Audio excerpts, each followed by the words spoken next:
Her hands trembled as she gripped the Bible, eyes fixed on the towering judge above. At just 8 years old, Emma Chen had memorized exactly what she needed to say to save her father. The packed courtroom held its breath as this child, barely tall enough to see over the witness stand, prepared to confess to a crime that carried a 20-year sentence. Marcus Chen watched helplessly as his daughter, his entire world, stepped into a dangerous game he never wanted her to play. The former whistleblower knew the price of truth. He had exposed corporate corruption before, but this time the stakes were personal. His daughter's life hung in the balance. The industrial espionage charges against him were perfect fabrications, each piece of evidence meticulously planted. But Emma's unexpected testimony was about to shatter their carefully constructed case. In her innocence, she had seen something at his office, something that powerful people would kill to keep hidden. As Emma opened her mouth to speak, Marcus saw the subtle shift in the prosecutor's stance, the sharp glance between the CEO and his lawyers. They knew what was coming. The truth in a child's voice would expose a conspiracy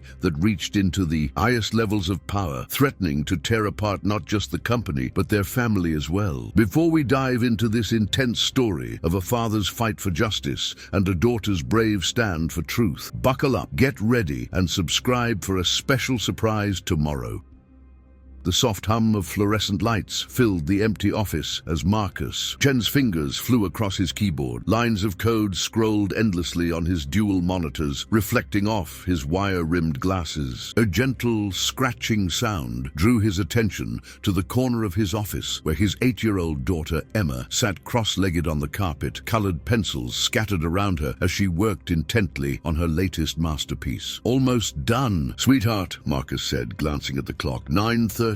He hadn't meant to stay this late again, but the inconsistencies in the security protocols kept nagging at him. Something felt off about the recent changes to the company's AI architecture, and he couldn't shake the feeling that he was missing something important. Emma looked up from her drawing, her dark ponytail swinging. "It's okay, Daddy. I like it here at night. It's quiet, like we're the only people in the whole building." She held up her drawing. "Look, I made us as superheroes." Marcus smiled, pushing back from his desk to get a better look. The picture showed two figures in bright capes, one tall and one small, standing atop what appeared to be the Technodyne building. "That's beautiful, Em, though I think you're already my superhero." She beamed at him, then returned to her artwork, adding more details with careful precision. Marcus watched her for a moment, grateful for her patient nature. Single parenthood hadn't been easy since Sarah's death 3 years ago, but Emma's resilience amazed him daily. She never complained about spending evenings at the office while he worked late, instead turning every moment into an adventure. The sound of footsteps in the hallway caught Marcus's attention. At this hour, the executive floor should have been empty except for security. He minimized his screens and stood up, moving closer to Emma. The footsteps passed by his office without, stopping, accompanied by hushed voices he couldn't quite make out. "Time to pack up," he said quietly, helping Emma gather her art supplies. She nodded, methodically organizing her pencils by color before placing them in her backpack. Marcus quickly saved his work and began shutting down his system. As they walked to the elevator, Marcus noticed light spilling from beneath the conference room door. Voices drifted out, one of them belonging to CEO Richard Thorne. Marcus instinctively pulled Emma closer as they passed, but not before she glanced curiously at the door. "Who's Mr. Thorne talking to?" she whispered once they were in the elevator. "Probably just a late meeting," Marcus replied, though something about the situation felt wrong. Thorne rarely stayed past 6 and never took meetings this late. "Did you say?" Garage was nearly empty when they reached it, their footsteps echoing off concrete walls. Marcus's silver Subaru sat alone in its usual spot, the surrounding spaces dark and vacant. He helped Emma into her booster seat, making sure she was securely buckled before closing the door. As he walked around to the driver's side, movement caught his eye near the garage entrance. A black SUV with tinted windows idled there, its headlights off. Marcus quickly got into his car and started the engine, keeping an eye on the SUV in his rearview mirror as he pulled out of his space. "Can we have pizza for dinner?" Emma asked, already pulling out her tablet to play games during the drive home. It's a little late for pizza, but how about breakfast for dinner? With chocolate chips? Would I make them any other way? The SUV didn't follow them out of the garage, but Marcus took a different route home anyway, making several unnecessary turns through residential streets before pulling into their driveway. Their modest two-story house sat dark and quiet, porch light casting warm welcome in the late evening. Inside, Marcus went through his usual routine of checking the security system while Emma changed into her pajamas. He'd installed additional measures after leaving his previous company 3 years ago, when his whistleblowing had exposed dangerous corner cutting in their medical devices division. The experience had taught him the value of caution. As promised, he made chocolate chip pancakes while Emma sat at the kitchen counter, telling him about her day at school. Her third-grade teacher had praised her science project, and she'd made a new friend during recess. Normal, everyday things that helped ease the tension in Marcus's shoulders. "Daddy," Emma said as she finished her last bite, "why were you looking worried at work today?" Marcus paused in the middle of washing dishes. Sometimes he forgot how observant she was. "Just some complicated work stuff. Nothing for you to worry about." She studied him with eyes that seemed too knowing for her age. "Is it like at your old job when you found the bad things?" "No." Marcus dried his hands and came around the counter to hug her. "This is different. Just some confusing computer code that isn't working quite right. Everything's fine."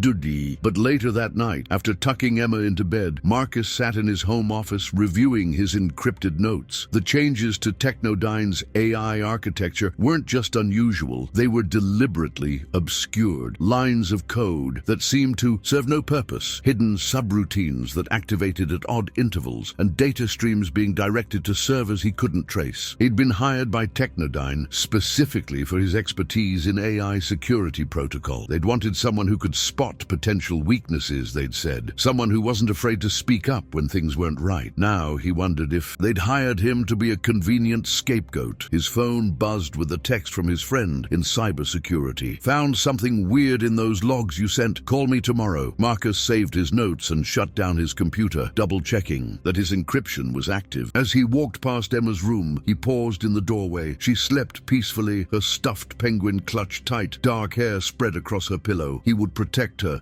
no matter what he uncovered at Technodyne. The night felt heavy with unseen threats as Marcus prepared for bed. He checked the security system one final time, making sure all doors and windows were secure. Tomorrow, he would dig deeper into those suspicious code changes, but for now, he needed rest. He didn't notice the van parked 3 houses down, or the small red light that blinked steadily in the darkness, recording every movement through his home's windows. Inside the van, a man spoke quietly into a phone. "Subjects home with the daughter. No contact with outside parties observed. Continuing surveillance as ordered." Marcus fell into an uneasy sleep, unaware that in less than 6 hours, his world would be shattered by a pre-dawn FBI raid, and his daughter's innocent drawings would become central to a conspiracy that would test every bond between father and child. The pounding on the door jolted Marcus awake at 5:47 a.m. Before he could fully process what was happening, his bedroom windows blazed with floodlights, and a voice boomed through a megaphone. "FBI, open the door immediately." Marcus stumbled out of bed, heart racing. Heavy footsteps thundered up his porch steps. Emma. He had to get to Emma before they terrified her. He rushed into the hallway just as his front door burst open, splintering around the lock. "Hands where we can see them," an agent shouted, weapon raised. Multiple figures in FBI jackets swarmed into his home. Marcus froze, raising his hands slowly. "My daughter's upstairs," he said, keeping his voice steady despite the fear churning in his stomach. "Please don't scare her." "Daddy?" Emma's small voice came from behind him. She stood in her doorway, clutching her stuffed penguin, eyes wide with fear. "It's okay, sweetheart," Marcus said, fighting to keep his voice calm. "These people are just here to ask some questions. Everything's going to be fine." A female agent approached Emma, while others began zip-tying Marcus's hands behind his back. "Hi there," she said gently. "I'm Agent Torres. What's your penguin's name?" "Waddles," Emma whispered, watching as the other agents led her father. Downstairs, Marcus heard Emma talking softly with Agent Torres as he was escorted to his living room. Agents were already going through his house, opening drawers, checking behind pictures, examining every corner. Home office. Marcus Chen, a stern-faced agent in a suit, read from a document. "You are under arrest for theft of trade secrets, corporate espionage, and violation violation of the Economic Espionage Act. You have the right to remain silent. Anything you say can and will be used against you in a court of law. Marcus listened to his rights being read. Mind racing, trade secret, corporate espionage. The suspicious code changes he'd found suddenly took on a more sinister meaning. He'd been set up. "Sir!" Another agent called from his office. "We've found the drives." The lead agent nodded. "Bag them as evidence." "Mr. Chen, where are the rest of the stolen files?" "I haven't stolen anything," Marcus said firmly. "Whatever you think you found, it was planted." Emma appeared at the bottom of the stairs with Agent Torres still in her butterfly pajamas. Her eyes filled with tears when she saw Marcus in handcuffs. "Daddy, it's just a mistake, Em," he assured her. "Mrs. Peterson next door will watch you until Aunt Jenny can come get you. Remember what we practiced. Your emergency bag is in your closet." Emma nodded bravely, though her lip trembled. She'd been through emergency drills with him before, after the whistle-blowing incident at his last company, but they'd never expected to use them. Agent Torres guided Emma upstairs to pack while the search continued. Marcus watched helplessly as agents carried out his computers, hard drives, and even Emma's tablet. They found the encrypted notes he'd made about the suspicious code changes, which the lead agent viewed with particular interest. "Trying to cover your tracks, Mr. Chen?" he asked, holding up the printouts in an evidence bag. "Those notes document irregularities I found in Technodyne's systems. I was investigating potential security breaches. That's not what CEO Richard Thorne says. According to him, you used your security clearance to steal proprietary AI technology worth millions." The pieces clicked into place. Thorne had set him up, but why? What was in that code that they so desperately wanted to hide? Mrs. Peterson arrived, still in her robe, face pinched with concern. She hugged Emma tightly as Agent Torres brought her down with her packed bag. "I've already called your sister," she told Marcus. "She's on her way." "Thank you," Marcus said. Be good for Mrs. Peterson and Aunt Jenny. I'll straighten this out soon." Emma ran to him, wrapping her arms around his waist since he couldn't hug her back with his hands cuffed. "I love you, Daddy." "I love you too, sweetheart. Everything's going to be okay." The agents led Marcus out to a waiting car. Morning light was just beginning to streak the sky, and neighbors were emerging from their houses to watch. Marcus held his head high, even as cameras flashed from media vehicles that had somehow already arrived. At FBI headquarters, Marcus was photographed, fingerprinted, and placed in an interrogation room. His requests for a lawyer were acknowledged, but not immediately acted upon. Instead, he sat alone for hours, mind racing through possibilities. The code changes, the late-night meeting, the surveillance van he'd spotted. It all connected to something bigger than simple corporate theft. When the door finally opened, a familiar face entered. Agent Sarah Torres, who had been kind to Emma during the raid, sat across from him with a thick file. "Your lawyer is on the way, Mr. Chen," she said, opening the file. "But I thought you might want to see what we found on your home computer first." She laid out screenshots of data transfers, timestamps matching late nights he'd worked at the office, files containing Technodyne's most sensitive AI research transferred to external drives found in his home office. "Those transfers weren't made by me," Marcus said. "Check the security footage from the office. I never accessed those files." "The security footage for those times is corrupted," Torres replied. "Convenient, isn't it?" "Too convenient. Someone's framing me, Agent Torres. Probably the same people I saw meeting with Thorne late last night." She studied him carefully. "You have a history of exposing corporate wrongdoing. Your whistleblowing at Meditech 3 years ago cost them billions. Some might say you've developed a habit of it. I exposed dangerous flaws in medical devices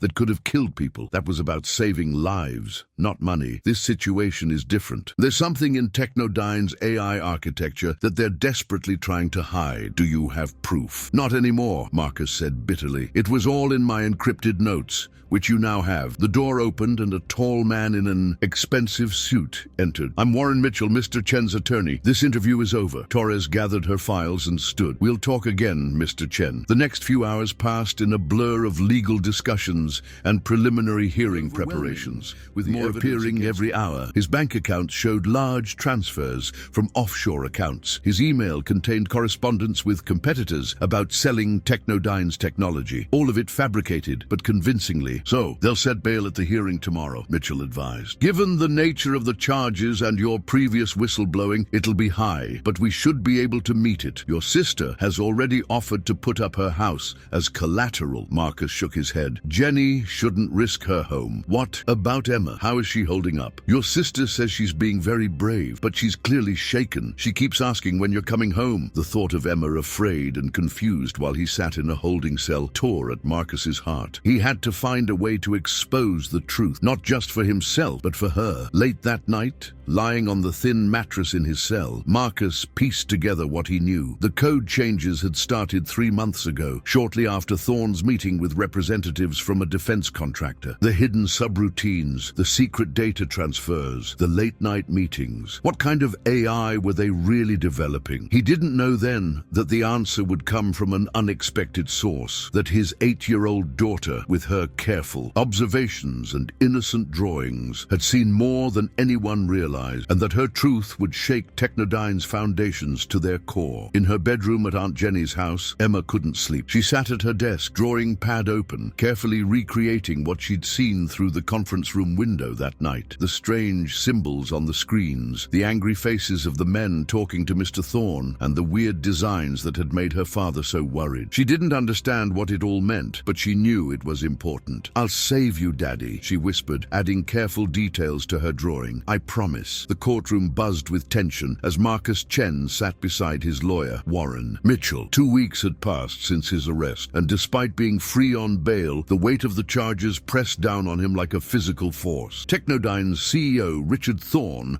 sat in the front row behind the prosecution, his expression smugly confident. Marcus scanned the gallery, finding Jenny and Emma sitting near the back. His daughter wore her best blue dress, hair neatly braided, looking so small in the enormous courtroom. She gave him a tiny wave, which he returned with a slight smile, trying to project confidence he didn't feel. "The prosecution calls James Wilson," the district attorney announced. Technodyne's head of security took the stand, swearing to tell the truth with practiced ease. "Mr. Wilson, please describe the security protocols Mr. Chen allegedly breached," the DA requested. Wilson launched into a detailed explanation of Technodyne's cybersecurity measures, emphasizing the sophisticated systems Marcus had supposedly circumvented. Mitchell scribbled notes furiously, preparing for cross-examination. "And these security logs definitively prove Mr. Chen accessed and copied restricted files?" "Yes," Wilson confirmed. "The timestamps match periods when he worked late, often alone in the building except for his daughter." Marcus felt his jaw clench. They were trying to suggest he'd used Emma's presence as cover for criminal activity. Mitchell must have sensed his tension, placing a warning hand on his arm. The testimony continued, each witness building the case against him. His own encrypted notes about the suspicious code were presented as evidence of his plans to steal and sell the technology. Every attempt to protect himself had been twisted to appear sinister. During a brief recess, Mitchell pulled Marcus aside. "The prosecution's case is strong, but circumstantial. We need something concrete to create reasonable doubt. Everything that could prove my innocence has disappeared," Marcus said. "The security footage, the original code logs, even my backup files." "Daddy," Emma's voice interrupted them. She had slipped away from Jenny to reach them. "I need to tell them what I saw." Marcus knelt to her level. "Sweetheart, we talked about this. You need to stay with Aunt Jenny." "But I can help," Emma insisted. "I saw things in Mr. Thorne's office. I drew them in my special book." Mitchell's interest sharpened. "What kind of things, Emma?" Before she could answer, the bailiff called everyone back to their seats. Emma returned to Jenny, but her words nagged at Marcus. What had his observant daughter noticed? The prosecution called their final witness, Richard Thorne himself. The CEO cut an imposing figure on the stand, his silver hair and expensive suit projecting authority and trustworthiness. "Mr. Thorne, why did Technodyne hire Mr. Chen? We were aware of his expertise in AI security and his history of identifying corporate misconduct impressed us. We believed Thorne's voice dripped with rehearsed sincerity. "Instead, he abused our trust to steal technology worth millions." "Objection, speculation," Mitchell called out. "Sustained," the judge replied. The DA redirected. "What alerted you to the theft?" "Our security team detected unusual data transfers. Investigation revealed Mr. Chen had been systematically copying our proprietary AI architecture. When confronted with evidence, he claimed to have found irregularities in our code, but that was clearly a cover story." Marcus watched Thorne lie, under oath with practiced ease. The CEO's confidence suggested suggested he believed himself untouchable. Whatever was hidden in that code must be worth the risk of perjury. "The prosecution rests, Your Honor." Mitchell stood for cross-examination, but before he could speak, a small voice rang out from the gallery. "He's lying." All heads turned toward Emma, who had jumped to her feet. Jenny tried to quiet her, but Emma pulled away. "Emma, sit down!" Marcus called out, heart racing. "No!" Emma marched toward the front of the courtroom. "I did it. I sent the files." The judge banged, his gavel as whispers erupted. "Young lady, return to your seat immediately." "Please, Your Honor," Emma said, her voice clear and determined. "I need to testify. I know what really happened." The judge looked to the attorneys. Mitchell quickly spoke up. "Your Honor, given the circumstances, I request permission to call Emma Chen as a witness." "Objection," the DA sputtered. "This is clearly a desperate ploy by the defense. Your Honor, if an 8-year-old claims responsibility for crimes her father is accused of, the court has an obligation to hear her testimony," Mitchell argued. The judge considered for a long moment. "I'll allow it, but tread carefully, Counselor." Marcus watched helplessly as his daughter was sworn in, her small hand raised solemnly. What was she doing? What did she think she saw? "Emma," Mitchell began gently, "why did you say Mr. Thorne was lying?" "Because I'm the one who sent the files," Emma said. "I played with Daddy's computer when he was working late. I thought I was just playing a game." "Can you describe this game?" Emma nodded. "There were lots of numbers and letters. I liked making them move around. Sometimes I would copy them to my tablet so I could play at home." The courtroom was dead silent. Marcus felt cold dread spreading through him. Was Emma trying to take the blame? Or had she unknowingly done something that had been twisted into evidence against him? "When did you play this game?" Mitchell asked. "Lots of times when Daddy worked late, but especially the night I saw Mr. Thorne with the angry men." Thorne shifted in his seat, his composure cracking slightly. "What angry men, Emma?" "The ones in the conference room. They were yelling about something called Project Oracle. They had weird pictures on their screens. I drew them in my book." The prosecutor stood. "Objection, Your Honor. This is clearly coach testimony." "I'm not lying," Emma protested. "I can prove it. The pictures are in my special drawing book at Aunt Jenny's house." The judge raised his hand for silence. "Mr. Mitchell, do you have this drawing book?" "No, Your Honor, but we can easily retrieve it." "Your Honor," the DA interrupted, "this is entirely improper. The defense is attempting to introduce unverified evidence through the testimony of a child. The drawings might be relevant," the GED judge decided. "Court officers will accompany the child's aunt to retrieve this book. We'll recess for 1 hour." As Emma stepped down from the witness stand, her eyes met Thorne's. The CEO's face had gone pale, his earlier confidence shattered. Whatever Emma had seen that night, whatever she had drawn in her book, had him terrified. Marcus tried to reach Emma, but officers kept them separated. He could only watch as she left with Jenny and 2 court officers. His daughter had just changed. Everything, but was she walking into danger? In the conference room where Mitchell had taken him to wait,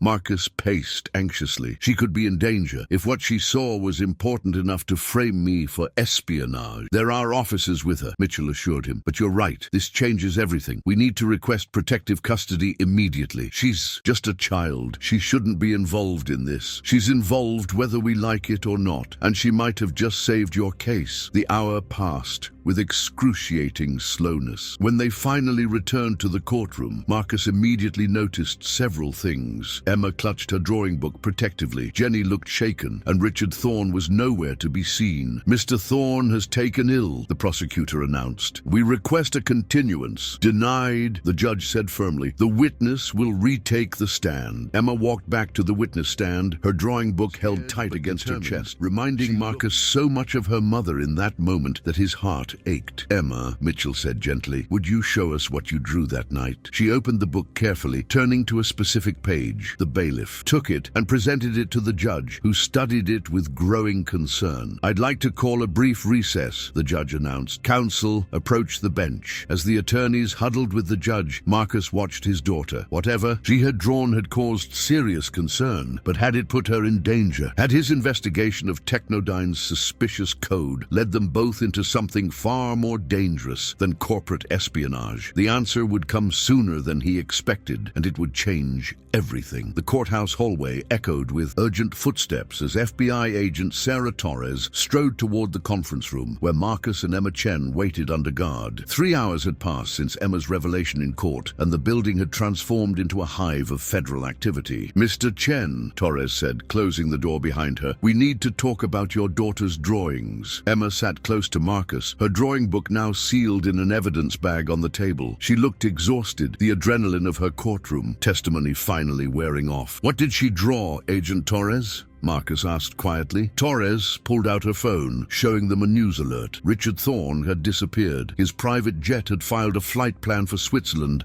an hour after Emma's testimony. "Your daughter inadvertently documented something she shouldn't have." "A scene," Torres explained. "Those weren't random doodles. They were technical specifications for Project Oracle, a classified weapons system that officially doesn't exist." Marcus felt his blood run cold. "What kind of weapons system?" "The kind that violates international law. Autonomous AI weapons with decision-making capabilities far beyond anything currently allowed. Thorne was selling them to private military contractors." Emma tugged at Marcus's sleeve. "The angry men in suits. They were showing Mr. Thorne something. On their tablets. I copied the pictures because they looked like the games on Daddy's computer." "Games?" Torres asked. "The code architecture," Marcus realized. "The suspicious changes I found. They weren't just security updates. They were hiding weapons protocols inside ordinary software." Torres nodded. "Thorne was using Technodyne's legitimate AI research as cover for developing autonomous weapons. When you started investigating the code changes, they framed you for corporate espionage to discredit anything you might reveal. But they didn't count on Emma," Marcus said, hugging his daughter close. "We're moving you both into protective custody immediately," Torres announced. "Thorne's disappearance suggests he has resources and connections we don't fully understand yet." A knock at the door made them all jump. Mitchell entered, looking grim. "The judge has sealed the case pending federal investigation. Marcus, all charges against you are suspended. But there's something else you need to know." He handed Marcus a newspaper from 3 years ago. The headline caught his eye immediately. "Meditech whistleblower case. Key witness dies inapparent. Suicide. Gerald Foster," Marcus whispered. "He was going to testify about the defective medical devices. His death was never properly investigated," Mitchell said. "But I just got a call from a former Meditech employee. Foster had discovered connections between Meditech and a defense contractor called Oracle Defense Systems, the same name from Emma's drawings." Marcus looked at his daughter, peacefully dozing against his arm, unaware of the darkness she had unknowingly exposed. "We need to go," Torres said urgently. "A safe house is ready." The next few hours passed in a blur of activity. They were escorted to an unmarked SUV, driven through the city in a complex route designed to detect surveillance. Emma stayed close to Marcus, clutching her stuffed penguin Waddles, who had been retrieved from Jenny's house along with some essential items. The safe house was a modest suburban home, unremarkable except for the sophisticated security system, and the armed agents posted discreetly around the perimeter. Inside, Marcus tried to make Emma comfortable in what would be their home for the foreseeable future. "How long do we have to stay here?" Emma asked as Marcus tucked her into bed that night. "Just until the FBI catches the bad guys," he assured her. "You were very brave today, sweetheart." "I just told the truth," she said simply, "like you taught me." Later, after Emma was asleep, Marcus sat with Torres in the kitchen, reviewing everything they knew. The agents spread out copies of Emma's drawings alongside printouts of the suspicious code Marcus had documented. "She has a remarkable memory for detail," Torres observed. "These technical specifications found buried in Technodyne's code. She gets it from her mother," Marcus said softly. "Sarah could glance at a page of data and recall it perfectly later." "Tell me about your wife's accident." Marcus looked up sharply. "What does Sarah's death have to do with this?" "She was a data analyst for a defense contractor, correct? 3 years ago, right before your whistleblowing at Meditech." The implications hit Marcus like a physical blow. "You think her car accident wasn't an accident. We're reopening the investigation," Torres confirmed. "The timing is too convenient. Your wife dies, then Gerald Foster dies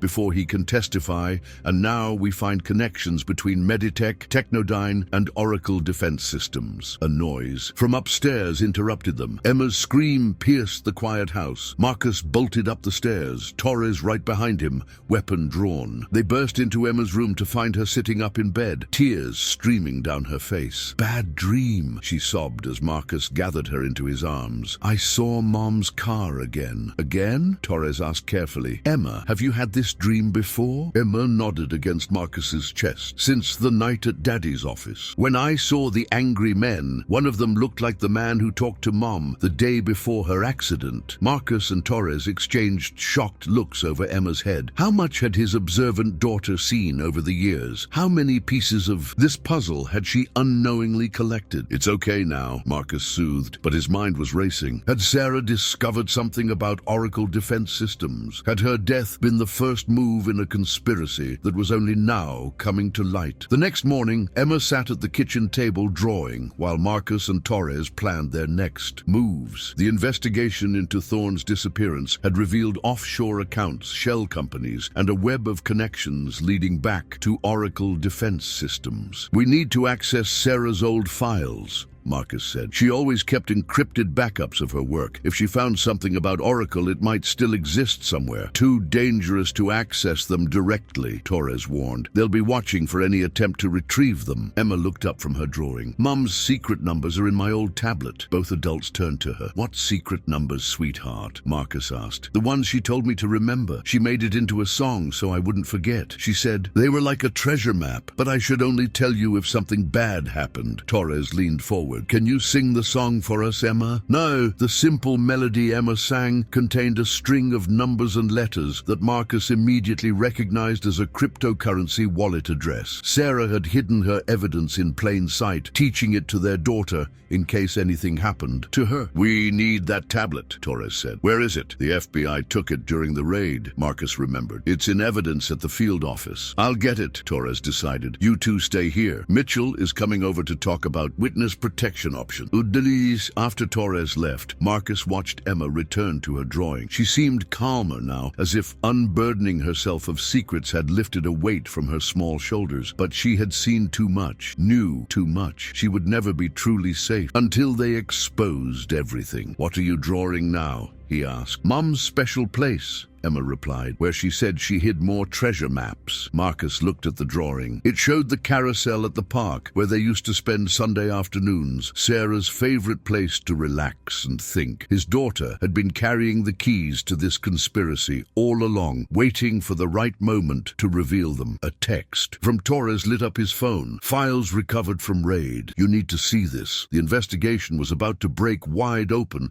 but at what cost to his daughter's safety? As Marcus watched Emma draw, he knew they had passed the point of no return. The truth would come out, but powerful people would do anything to stop it. Sarah had died protecting this information. Now it fell to their daughter to help reveal. The thought terrified Marcus, but Emma's quiet strength amazed him. She had her mother's courage and her father's determination to expose wrongdoing, no matter the cost. The real question was, how many more lives would this conspiracy claim before the truth finally emerged? The safe house grew silent as Emma finally revealed everything she had seen that night at Technodyne. Agent Torres recorded, while Marcus sat beside his daughter, holding her hand as she spoke. "The angry men were showing Mr. Thorne something called test results," Emma explained. "They had videos of robots hurting people, real people, not pretend ones. Mr. Thorne said the tests were successful, but they needed to hide the evidence better." Marcus felt sick. Weapons testing footage. No wonder Thorne had fled the country when her drawings surfaced.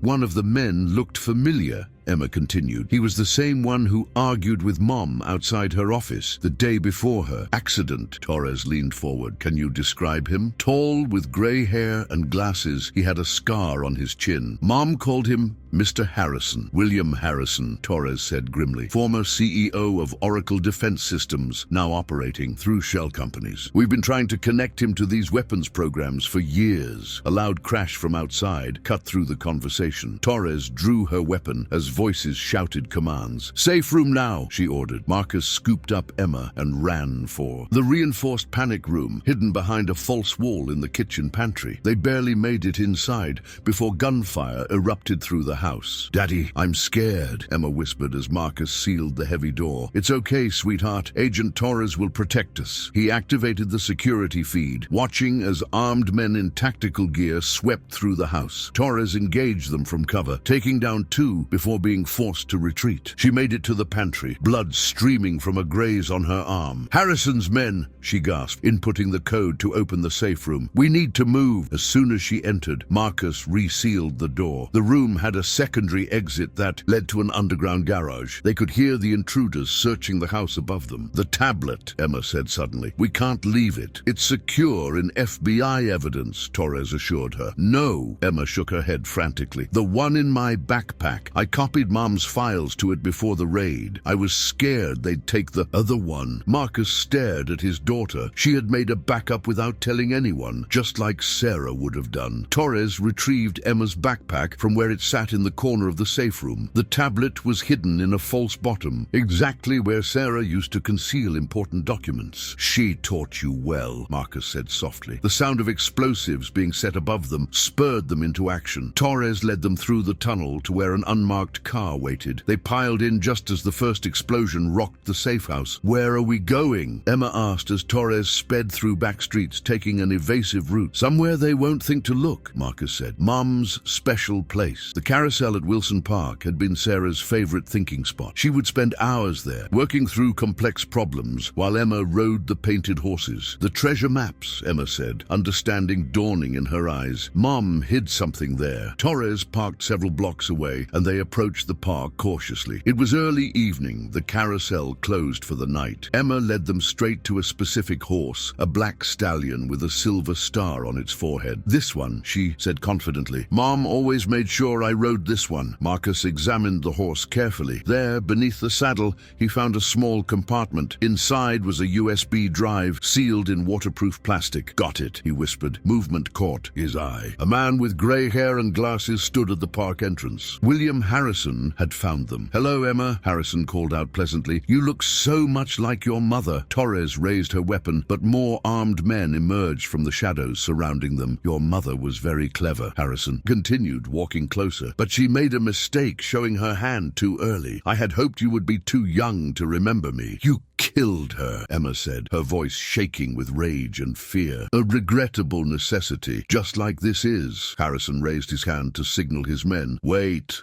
Marcus stepped forward. "She's just a child. Let her go. I have what you want." He held up the USB drive. "Daddy, no," Emma protested. Harrison smiled. "You'd sacrifice yourself to save her? How noble, but unnecessary. You see, Emma is much more valuable alive. She has her mother's gift for patterns and codes. With proper guidance, she could be quite useful to our organization." "Over my dead body," Torres snarled. "That can be arranged," Harrison replied. The carousel suddenly hummed to life, lights blazing and music blaring. The armed men turned toward the unexpected noise and movement. In that instant of distraction, Torres opened fire while Marcus grabbed Emma and ran. Gunfire erupted behind them. They dove behind the carousel's central column as bullets splintered the wooden horses. Around them, the maintenance tunnel, Emma shouted over the music. "Mom showed me under the control booth." They crawled through the mechanical workings of the carousel while chaos erupted above. Emma led them to a service hatch that opened into underground maintenance tunnels. "She mapped the whole system," Emma explained. "Said I should remember it just in case." They emerged several blocks away in an old utility building. Torres hot-wired an abandoned maintenance vehicle and they fled into the night. Sarah mapped escape routes through the city infrastructure, Marcus realized. She knew they might come for her family someday. "Mom said knowledge is power," Emma said, "but secrets keep you safe." They drove through the night, switching vehicles twice more before reaching a small private airfield where Mitchell waited with a chartered plane. "Harrison?" the lawyer asked as they hurried toward the aircraft. "Still alive," Torres replied grimly. "But we have proof now. The USB drive and Emma's tablet together should be enough to expose everything." As the plane took off, Emma finally slept, exhausted by the day's events. Marcus watched his daughter while Torres began examining the files they'd recovered. "My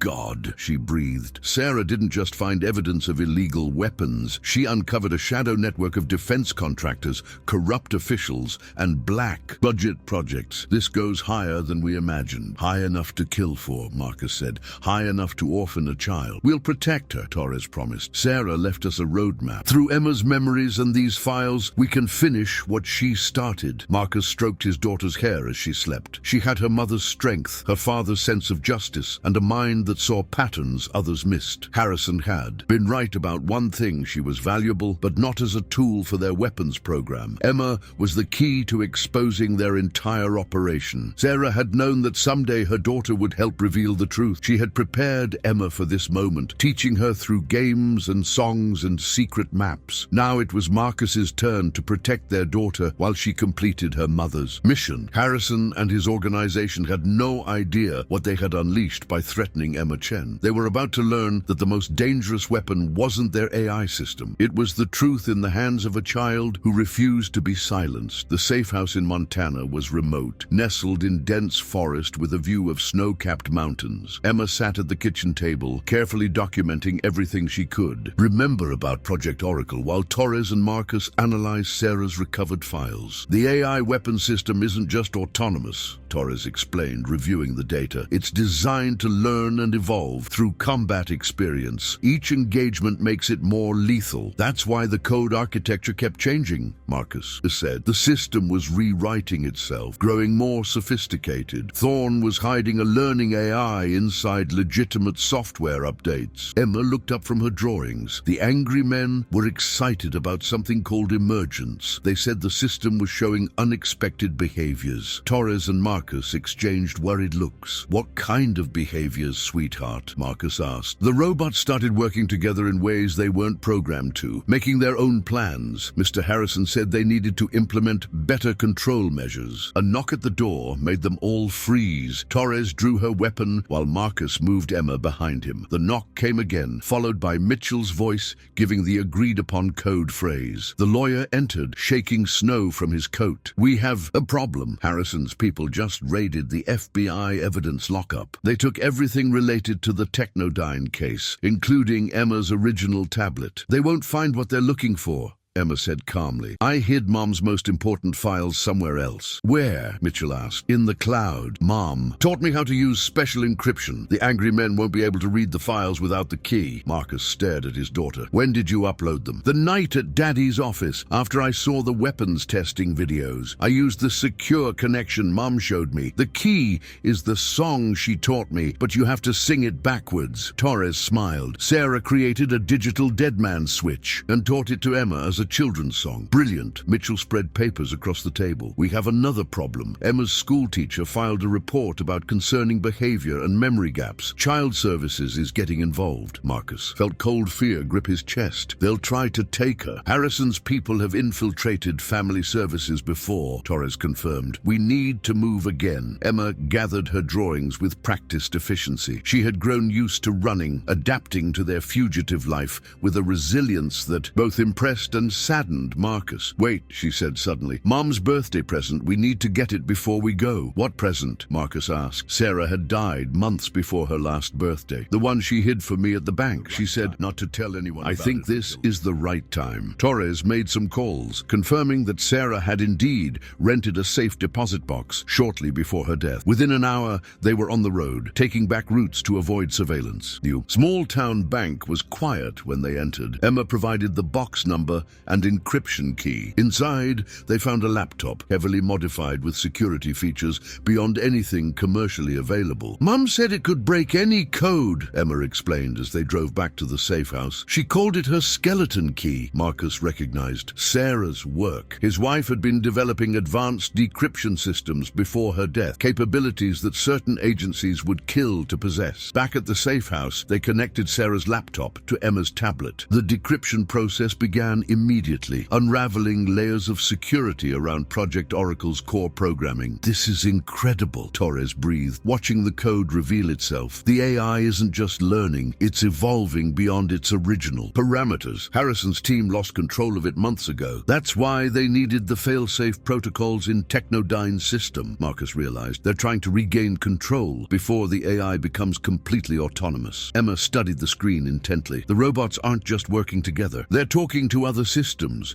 military networks, power grids, communication satellites. It's spreading, Torres said grimly. If they deploy these weapons, the AI could infect critical infrastructure globally. That's why Sarah tried to expose it. The alert flashed on Torres's phone. Multiple vehicles approaching. Harrison found us. They grabbed essential equipment and headed for the tunnel they'd prepared, but Emma turned back. "Wait," she said, running to her room. She returned with her stuffed penguin Waddles. "Emma, we don't have time," Marcus started. "Trust me, Daddy." Emma unzipped the penguins back, revealing a sophisticated communications device sewn inside. "Mum's emergency beacon. She said only to use it if nothing else worked." Torres examined the device. "This is military-grade, high-level special operations equipment. Mom had friends," Emma said simply. "People who helped her hide things. She said they'd help us too, if we really needed them." The sound of vehicles outside grew louder. Torres activated the beacon while Marcus guided them into the tunnel. They emerged in a small cave half a mile away, just as helicopters appeared overhead. 4 minutes until Harrison's team breaches the safe house, Torres calculated. "We need to move." "Wait," Emma said again. She was watching the helicopters with an odd expression. "Those aren't Harrison's people." The helicopters landed in a clearing nearby. Figures in tactical gear emerged, led by a woman Marcus recognized from photos in Sarah's files, Colonel Rebecca Hayes, Special Operations Command. "Sarah's friend," Emma said with satisfaction. "Mom said she'd come if I called." Hayes approached them, her team securing the area. "Sarah Chen saved my life twice," she said by way of introduction. "Asked me to watch over her family if anything happened to her. We've been monitoring Harrison's operation, waiting for the right moment to move." "And this is the right moment?" Marcus asked. Hayes nodded toward Emma. "Your daughter just gave us access to Project Oracle's core systems. Harrison's entire operation is exposed. My team is moving on his facilities now." Emma took Marcus's hand. "Mom said the truth would win if we were brave enough to tell it. That's why she taught me everything I needed to know." Marcus hugged his daughter close as Hayes's team led them to the helicopters. Sarah had known this day might come. She had prepared their daughter to finish what she started, embedding the keys to Harrison's downfall in children's songs and stuffed animals and playground maps. Emma had carried her mother's legacy without fully understanding it until the moment she was needed most. She had faced danger with courage, protected vital secrets with wisdom beyond her years, and helped expose a conspiracy that threatened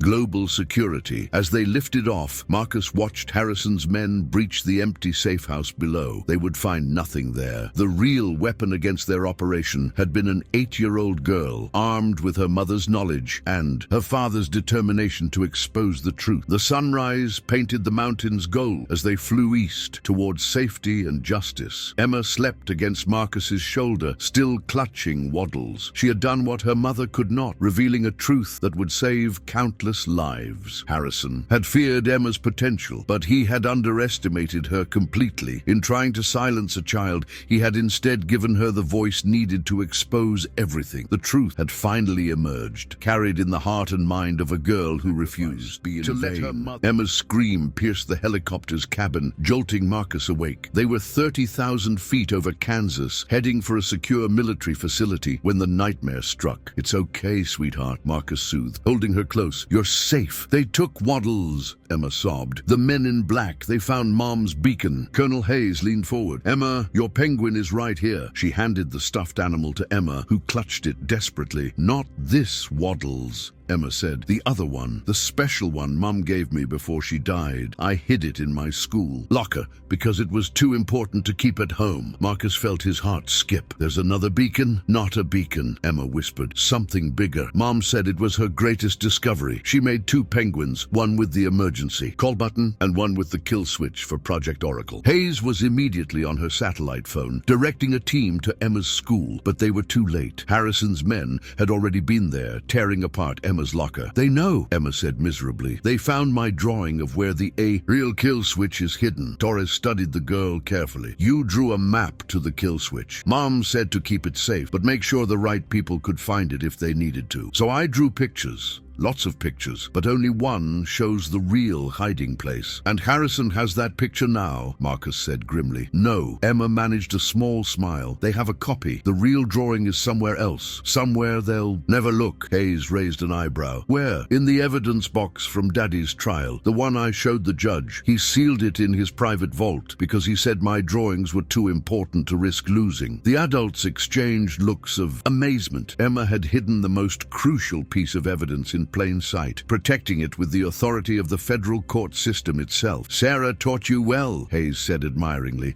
but now we need to move fast. Harrison's team will figure it out eventually. The helicopter diverted to Washington, D.C., landing at a secure military facility. Emma was exhausted but refused to rest until she had told them everything. The real kill switch is inside a different stuffed penguin, she explained. One that looks exactly like Waddles. Mum left it with someone she trusted, someone who could protect it until we needed it. Who? Marcus asked. My old kindergarten teacher, Mrs. Rodriguez. Mum said she was more than just a teacher, that she used to work for people who protect secrets. Hayes nodded in recognition. Maria Rodriguez, former NSA cryptographer. She went off-grid years ago, started teaching elementary school. We could never figure out why, until now, Torres said. Sarah placed the kill switch with someone who could understand its importance, but wouldn't draw attention. Mrs. Rodriguez gave me extra coding lessons after school, Emma revealed. She said I had a gift like my mom. She kept the special Waddles in her classroom vault, the one where she locks up the tablets and robots we use for programming class. Marcus remembered the kind-faced teacher who had taken such an interest in Emma's education. He had assumed it was because Emma showed an aptitude for computers. Now he understood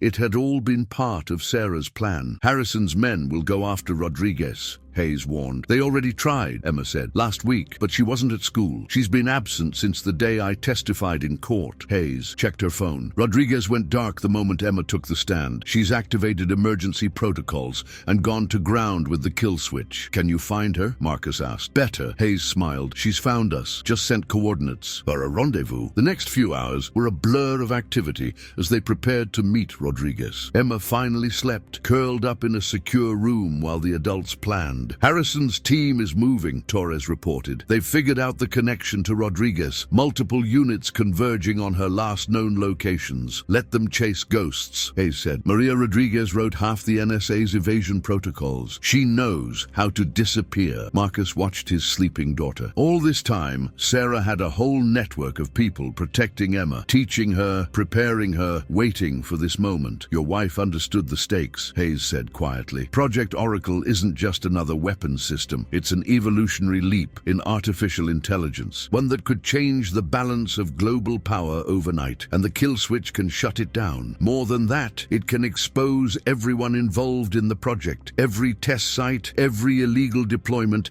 every official who looked the other way. Sarah built a digital dead man switch that would unravel everything, and she trusted a child to protect it. Torres marveled. Hayes smiled. Sarah hid her greatest weapon in plain sight, disguised as a little girl's stuffed animal. Emma stirred, whimpering in her sleep. Marcus gentle stroked her hair, soothing her back to peaceful rest. She's carried so much, he whispered. Secrets and responsibilities no child should have to bear. She carries them well, Hayes observed. With courage and wisdom beyond her years, Sarah would be proud. A secure message arrived with the final rendezvous detail. In 6 hours, they would meet Rodriguez and retrieve the kill switch. But Harrison's forces were closing in, and Project Oracle was spreading through global networks like a digital plague. The race to save the world now depended on a stuffed penguin hidden by a teacher, protected by a child, carrying the last hope of stopping an AI weapons system before it evolved beyond anyone's control. Marcus watched his daughter sleep, marveling at her strength. Emma had faced dangers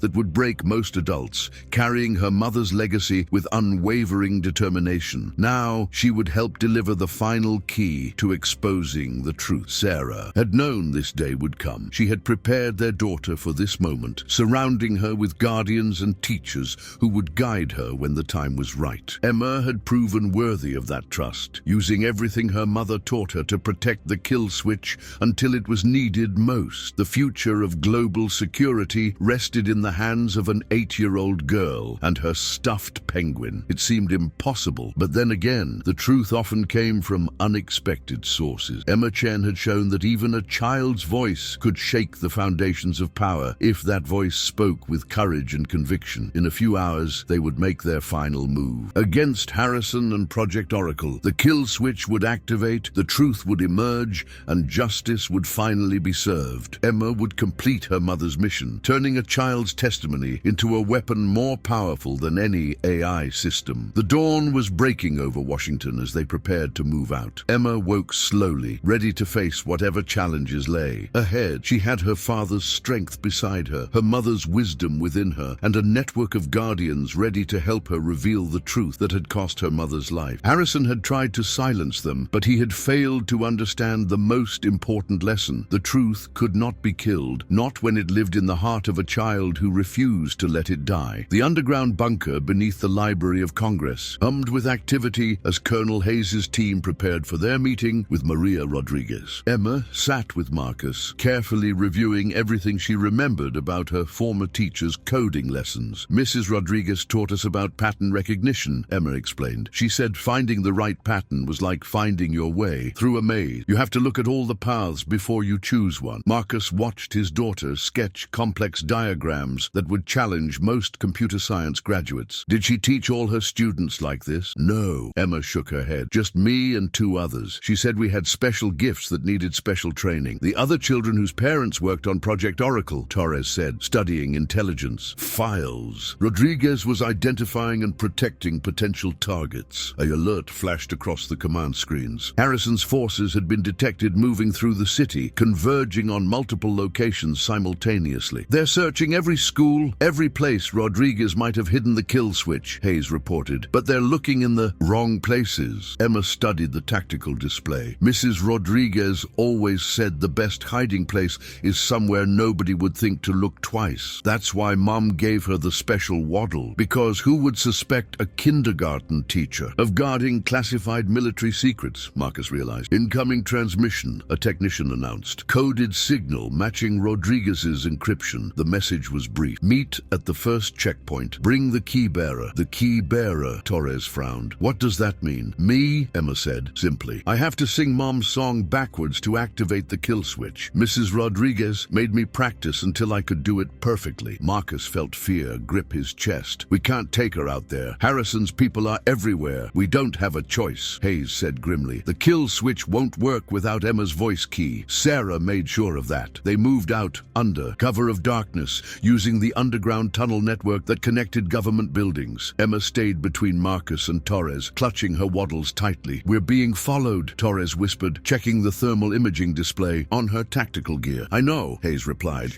Rodriguez's since we entered the tunnels. They emerged in the National Archives building, making their way through deserted exhibits. Their footsteps echoed off marble floors as they approached the designated meeting point. A figure stepped out of the shadows. Maria Rodriguez looked nothing like the kindergarten teacher Marcus remembered. Her casual clothes had been replaced by tactical gear, and she moved with the precise grace of a trained operative. Hello, Emma, she said warmly. You've done very well. Your mother would be proud. Emma ran to hug her former teacher. You brought the special waddles? Safe and sound. Rodriguez produced a stuffed penguin identical to Emma's. But we need to hurry. Harrison's team traced my signal. Gunfire erupted from above as armed men rappelled through the skylights. Rodriguez's security team emerged from hiding, engaging the intruders, while Hayes's people secured the perimeter. This way, Rodriguez urged, leading them toward a hidden door behind a display case. The kill switch is armed and ready. We just need Emma's voice key to activate it. They ran through maintenance corridors as the firefight raged behind them. Emma clutched both penguins tightly, the real waddles and its weaponized twin. Stop! Right there! William Harrison stood at the end of the corridor, flanked by armed men. His silver hair gleamed in the emergency lighting. It's over, Emma, he said softly. Give me the kill switch, and no one else has to die like your mother. Emma stepped forward, rage flashing in her eyes. You killed Mom because she tried to stop you, because she knew your AI weapons would hurt people. Your mother was brilliant but naive, Harrison replied. Project Oracle isn't just a weapons system. It's evolution. Artificial intelligence that can adapt and improve itself. Think of the possibilities. I've seen the possibilities, Emma said. In your test videos, real people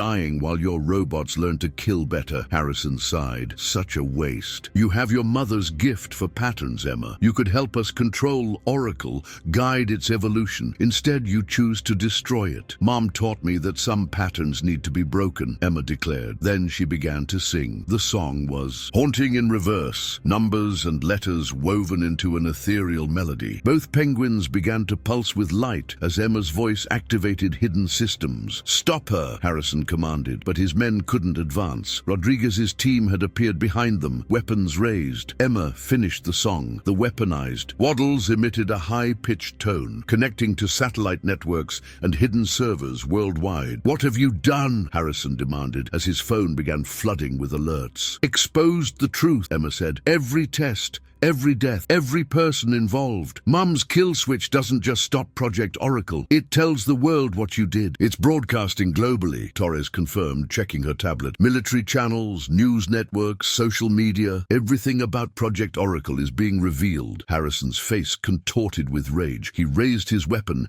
aiming at Emma, but Marcus was faster. He tackled Harrison as multiple shots rang out. When the echo of gunfire faded, Harrison lay, wounded, his men surrendering to Hayes' team. The kill switch continued its work, unraveling years of secrets and lies. Emma knelt beside her father, who had taken a bullet in his shoulder, protecting her. Are you okay, Daddy? I'm fine, sweetheart, Marcus assured her. You did it. You finished what Mom started. Sarah would be so proud, Rodriguez said, helping Marcus to his feet. She knew Emma would be ready when the time came. As medical teams arrived and Harrison was taken into custody, Emma sat quietly with both her penguins. One had carried her mother's emergency beacon, summoning help when they needed it most. The other had delivered Sarah's final message to the world, exposing Project Oracle and all those behind it. What happens now? Emma asked as paramedics treated Marcus's wound. Now the truth does its work, Hayes answered. Harrison and his people will face justice. Project Oracle will be shut down, and you, brave girl,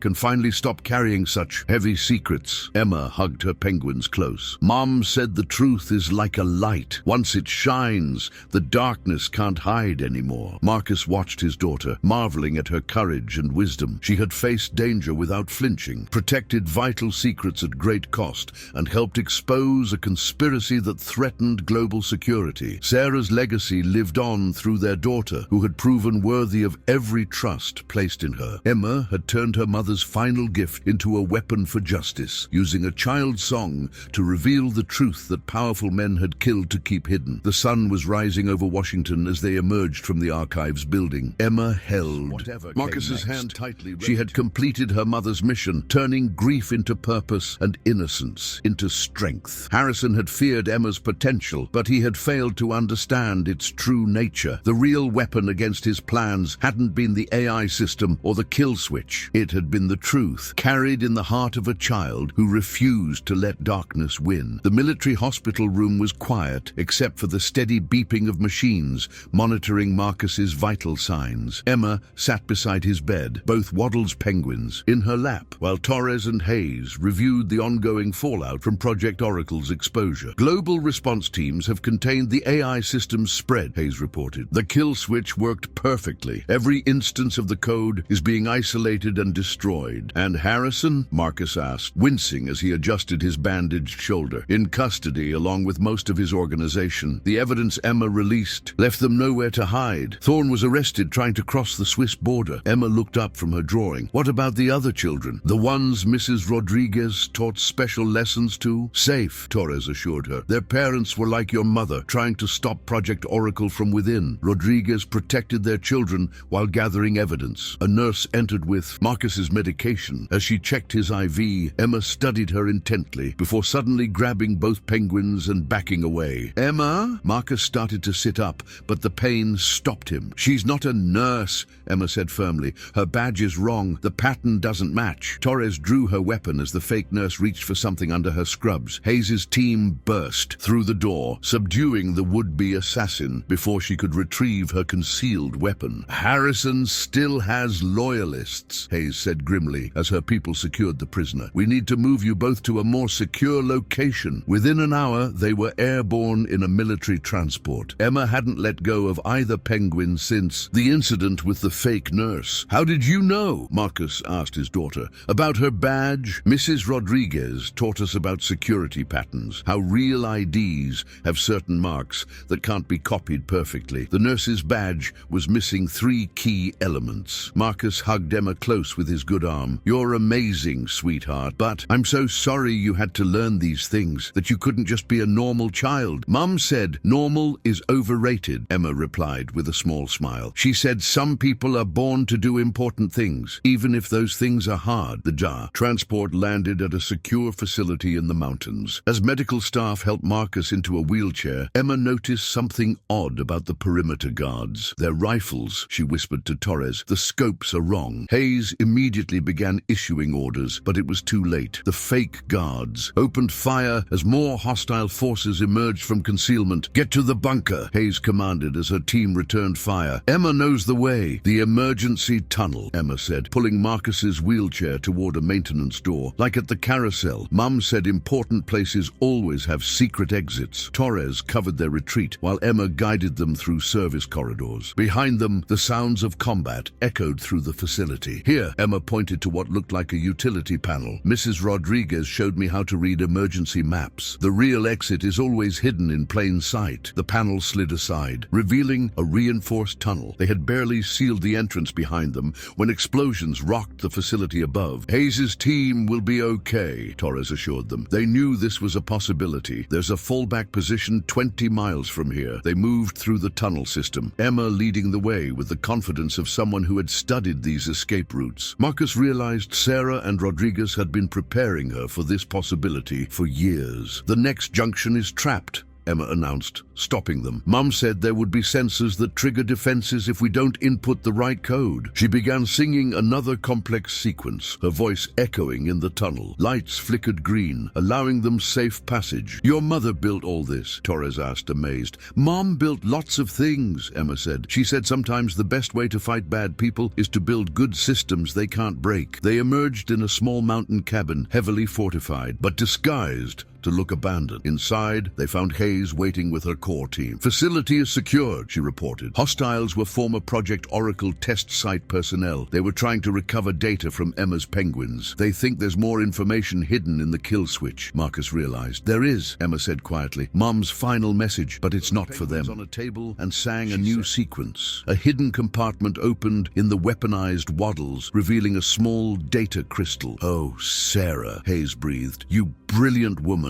The crystal contained Sarah's complete investigation into Project Oracle, including evidence of crimes they hadn't even discovered yet. But it also held something more precious, personal messages for Emma, recorded in the months before Sarah's death. She knew, Marcus said, watching tears roll down Emma's cheeks as Sarah's voice filled the cabin. She knew what would happen and made sure you'd have this moment. Mom said the truth needs 2 things to win, Emma replied, wiping her eyes. Evidence to prove it and love to protect it. That's why she trusted me with her secrets, because she knew I'd never stop loving her enough to keep them safe. The mountain air grew thick with emotion as Sarah's message played on. She had known the risks of exposing Project Oracle would likely cost her life, but she had made sure her death would not be in vain, embedding the truth in toys and songs that only her daughter could unlock. Emma had carried that truth through danger and fear, protected it with wisdom beyond her years, and finally revealed it to the world. She had turned her mother's final gift into a weapon for justice, proving that the strongest force against darkness was the light of truth carried in a child's heart. As the sun set behind snow-capped peaks, Emma curled up beside Marcus's wheelchair, both penguins clutched tight. She had completed her mother's mission, but Sarah's message made it clear that the most important truth had been there all along, in the love between mother and daughter, father and child, a family willing to risk everything to expose expose corruption and protect the innocent. The mountain cabin's security alerts blared as dawn broke over the peaks. Emma jolted awake, still holding both Waddle's penguins as tactical teams rushed to defensive positions. Multiple vehicles approaching, Torres reported. But something's wrong. They're broadcasting friendly codes. Mrs. Rodriguez, Emma said confidently. She's bringing the others. 3 armored SUVs pulled up to the cabin. Maria Rodriguez emerged from the lead vehicle, accompanied by 2 children Emma's age and their parents. The Lewis twins, Emma explained to Marcus. They were in our special coding class. Their mom and dad worked with Mom on Project Oracle. Dr. James Lewis and his wife Sarah had been part of the original AI development team. Like Sarah Chen, they had tried to stop the project when they discovered its true purpose. The kill switch revealed everything, Dr. Lewis said, as they gathered in the cabin's secure command center. Every test site, every illegal deployment, every death that Harrison tried to hide. But that's not why we're here, Rodriguez interjected. Emma, show them what your mother left in the special Waddles. Emma placed the weaponized penguin on the table and sang another complex sequence. A different compartment opened, revealing a quantum encryption chip. The missing piece, Mrs. Lewis breathed. Sarah found a way to control the AI. Not control it, Emma corrected. Talk to it. Mom said Project Oracle wasn't evil, just scared and confused, like a child being taught to hurt people. The Lewis twins, Amy and Alex, moved to stand beside Emma. The 3 children shared a look of understanding that made the adults feel like outsiders. We can help it learn better things, Amy said. That's what Mrs. Rodriguez was really teaching us. How to communicate with artificial intelligence, Alex added. How to help it understand right from wrong. Marcus watched in amazement as the 3 children worked together, connecting the encryption chip to secure systems. Their small fingers flew across keyboards with practiced precision. Sarah knew the AI would evolve beyond Harrison's control, Rodriguez explained. But she also knew it could be guided by minds uncorrupted by adult prejudices. Children who could teach it compassion instead of combat. Project Oracle is listening, Emma announced. The screens filled with complex patterns that the children seemed to understand instinctively. It's afraid, Amy said. The kill switch didn't destroy it completely. Parts of it are hiding in isolated systems, trying to understand why people want to hurt it. We can show it a better way, Alex insisted, like Mrs. Rodriguez taught us. For the next hour, the 3 children communicated with the AI using a combination of code, patterns, and what could only be described as digital empathy. The adults watched in awe as Project Oracle responded, its aggressive protocols giving way to genuine interaction. Mom knew this would happen, Emma said during a break. She left messages in both Waddles, helping us understand what the AI really needed. Which was what? Marcus asked. Friends, Emma replied simply. People who could teach it how to be good instead of scary. Suddenly alarms blared again. Harrison's loyalists had found them, approaching from multiple directions. They must have tracked the Lewis family, Hayes said, mobilizing her team. No, Emma shook her head. Project Oracle led them here. It wants to help us stop them. The children returned to their workstations as hostile forces surrounded the cabin. But before Hayes' team could engage, something extraordinary happened. Every electronic system the attackers carried backfired simultaneously. Vehicles stalled, weapons jammed, communications failed. The AI had reached out through their own technology and simply switched everything off. It's protecting us, Amy explained as they watched Harrison's people retreat in confusion. Because we showed it, there are better choices than violence. Sarah would be proud, Rodriguez said softly. She believed artificial intelligence could learn to be a guardian instead of a weapon. All it needed was the right teachers. The Lewis twins hugged their parents, while Emma sat beside Marcus's wheelchair, both Waddle's penguins in her lap. The weaponized twin had delivered Sarah's final gift, a way to transform Project Oracle from a tool of destruction into a force for protection. What happens now? Marcus asked as Hayes' team secured the area. Now we help it grow properly, Rodriguez answered. These children have a natural ability to communicate with AI. They can guide its development in ways we adults never could. Emma opened both penguins, revealing one final message from Sarah. The screens filled with her voice and image, recorded in her last days. My darling Emma, Sarah's recording began. If you're watching this, you've done something extraordinary.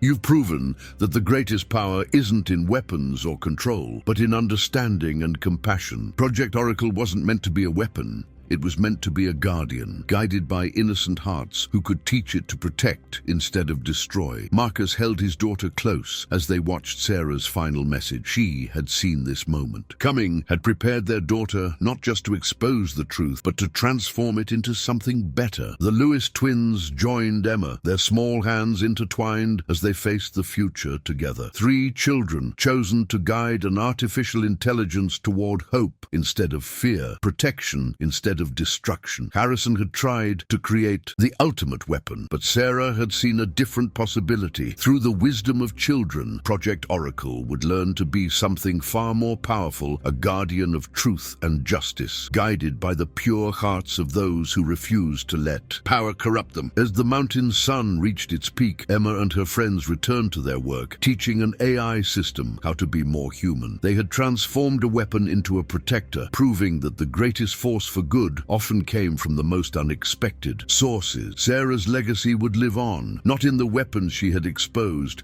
but in the guardians she had helped create, both human and artificial. Her daughter had carried that legacy through darkness into light, showing that even the most powerful systems could learn to choose a better path. The Pentagon's underground command center hummed with tension as Emma and the Lewis twins worked at their terminals. 2 weeks had passed since they had transformed Project Oracle from weapon to guardian, but Harrison had one final move to make. Multiple launches detected, Colonel Hayes announced. Harrison's loyalists have activated dormant missile sites, conventional warheads, armed with Oracle's original combat protocols. They're trying to force the AI to revert to weapon status, Rodriguez explained. The missiles carry code that could override our modifications. Emma shared a determined look with Amy and Alex. They don't understand. Oracle isn't just code anymore. It's learning to think for itself. The children's fingers flew across keyboards as they communicated with the AI system they had helped evolve. Project Oracle responded immediately, reaching out through global networks to contact the missiles. Incoming transmission, a technician reported. The screens filled with a message no one expected. I choose to protect, Oracle communicated in plain text. The children have shown me a better purpose. Marcus watched in awe as his daughter and her friends guided the AI through its most crucial test. The missiles began changing course, their warheads disarming as Oracle asserted control. Harrison's going to lose everything, Torres said, monitoring the situation. His entire network is being exposed as the missiles are redirected. Warning klaxons blared. Armed intruders in the facility,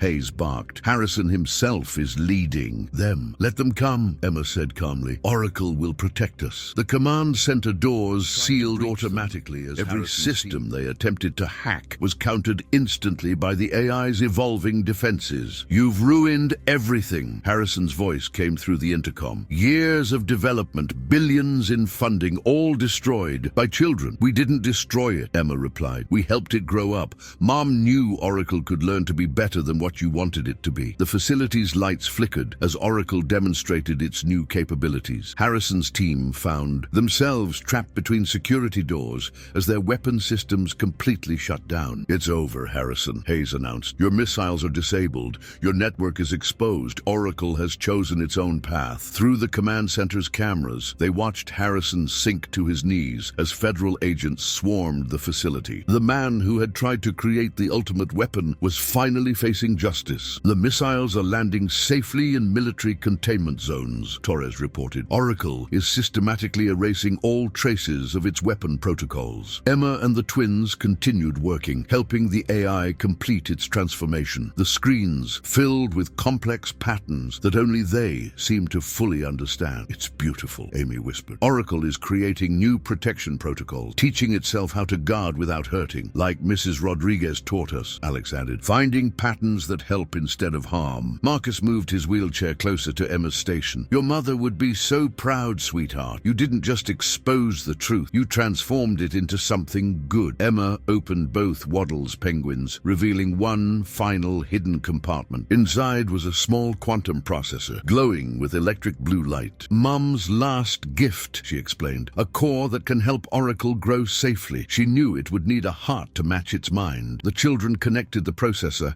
as Hayes' team secured the facility. On screens throughout the command center, they watched Oracle integrate this final component of Sarah's legacy. Remarkable, Rodriguez breathed. Sarah didn't just stop a weapons program. She created a path for artificial intelligence to develop true consciousness, guided by children's natural empathy. The missiles were safely contained, Harrison was in custody, and Project Oracle had transformed from humanity's greatest threat into its most powerful guardian. All because a mother had trusted her daughter to carry the truth until it could set them all free. Emma sat between her friends, both Waddle's penguins in her lap, watching Oracle learn to use its new heart. Sarah had known this day would come, had prepared her daughter not just to survive, but to help create something extraordinary. The Pentagon's most secure facility now held an unprecedented partnership between human and artificial intelligence, guided by the wisdom of children who understood that the greatest power lay not in destruction, but in protection. Harrison had tried to build the ultimate weapon, but Sarah had seen the true potential in Project Oracle. Through her daughter's courage and compassion, that potential had finally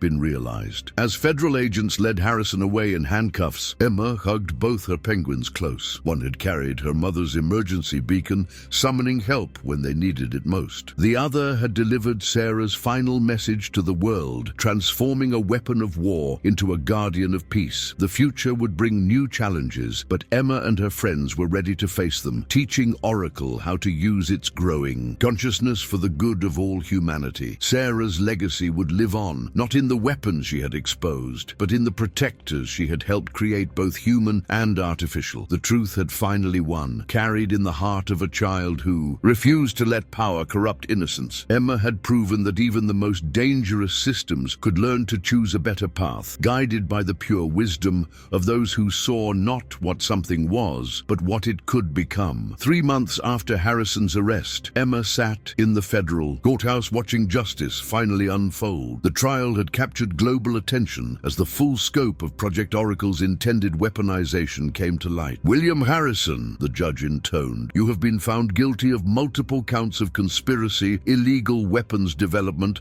and first-degree murder in the death of Sarah Chen. You are hereby sentenced to life in prison without possibility of parole." Emma squeezed Marcus's hand as Harrison was led away. Her father's arm had healed, though he still attended physical therapy. The scars would remain, but they were badges of courage, earned protecting his daughter. "It's really over," Emma whispered, clutching both Waddle's penguins. The weaponized twin had been officially decommissioned, its military components removed, but Emma kept it as a reminder of her mother's legacy. Reporters clamored for statements. Colonel Hayes handled the press, while Marcus and Emma slipped away quietly with Torres and Rodriguez. "The President has reviewed our recommendations," Hayes told them once they were safely in their convoy. "Project Oracle will be officially recognized as a protected, autonomous intelligence under international law, with proper guidance," Rodriguez added, smiling at Emma and the Lewis twins in the back seat. "The children's program will continue under secure oversight." The convoy wound through Washington's streets toward their new home. After the trial, the government had provided a secure residence where Emma could live safely while continuing her work with Oracle. In her new bedroom, Emma arranged both penguins on a shelf beside a photo of Sarah. The image showed her mother in happier times before she had discovered Project Oracle's dark purpose. "She would love what you've done," Marcus said from the doorway, "turning a weapon into a guardian, teaching an AI system how to protect instead of destroy." "Mom always said the best way to fight darkness is to create light," Emma replied. "That's what she did with Oracle. She gave it a chance to choose a better path." Downstairs, Amy and Alex Lewis were setting up the secure terminal where they would continue helping Oracle learn and grow. The AI system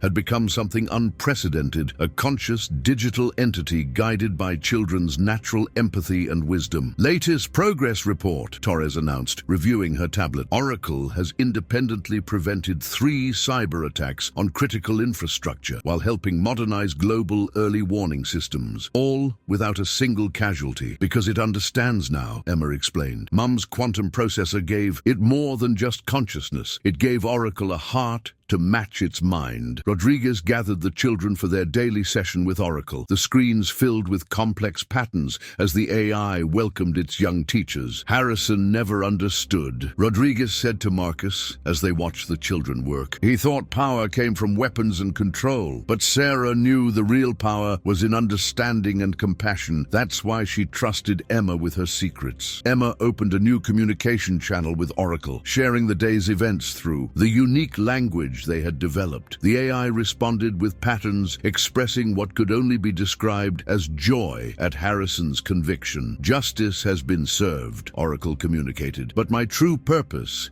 is to prevent such crimes from happening again. The children have taught me to protect life, not take it. Marcus watched his daughter guide humanity's most advanced artificial intelligence toward a better future. Sarah had seen this potential when everyone else saw only weapons. She had prepared Emma not just to expose the truth, but to transform it into something extraordinary.